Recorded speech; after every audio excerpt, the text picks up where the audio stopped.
एक lieutenant general का field general court martial हो रहा है, जो ISPR के साबिक डायरेक्टर जनरल रह चुके हैं। केस में ताख़ीर पर फौज का कोई मसला नहीं, क्योंकि हमारा मकसद इंसाफ के तमाम तकाजे पूरे करना है। DG ISPR lieutenant general Ahmed Sharif Chaudhry का कहना है कि फ़ौज में किसी के खिलाफ कानूनी कार्रवाई का एक वाज़ेह तरीक़ेकार मौजूद है, जिसके तहत ऐसे शख्स को प्रोसिक्यूशन, डिफेंस, जिरा और सबूत पेश करने का पूरा मौका दिया जाता है।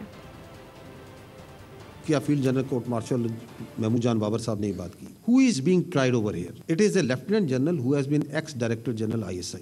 तो ग्रेविटी ऑफ सिचुएशन आप देख रही हैं, और उनका फील्ड जनरल कोर्ट मार्शल हो रहा है ना उनका। The state has to be, the institution has to be absolutely deliberate and in that all the requirements of procedure, process and justice has to be met, because you would not like, the people of Pakistan would not like to try this case, such a critical and important case, in hurry and haste, ताकि आपके delay को, जो आपकी तनकीद जिस पे बयानिया बनाया जाता है, उसको सेटिस्फाई करने के लिए उस पूरे ड्यू प्रोसेस को सर्कमवेंट किया जाए। सेकेंडली, मैंने पहले भी अर्ज किया कि ये पाकिस्तान की फ़ौज का जो इंटरनल अकाउंटेबिलिटी और सिस्टम है, जो हमारा अकाउंटेबिलिटी सिस्टम है, ये एलिगेशंस पे काम नहीं करता, ये फैक्ट्स पे और एविडेंस पे काम करता है। इसका एक प्रोसेस है, and anybody who is charged is given complete rights to defend himself, and that time will be given, is being given. We are not worried about any delay,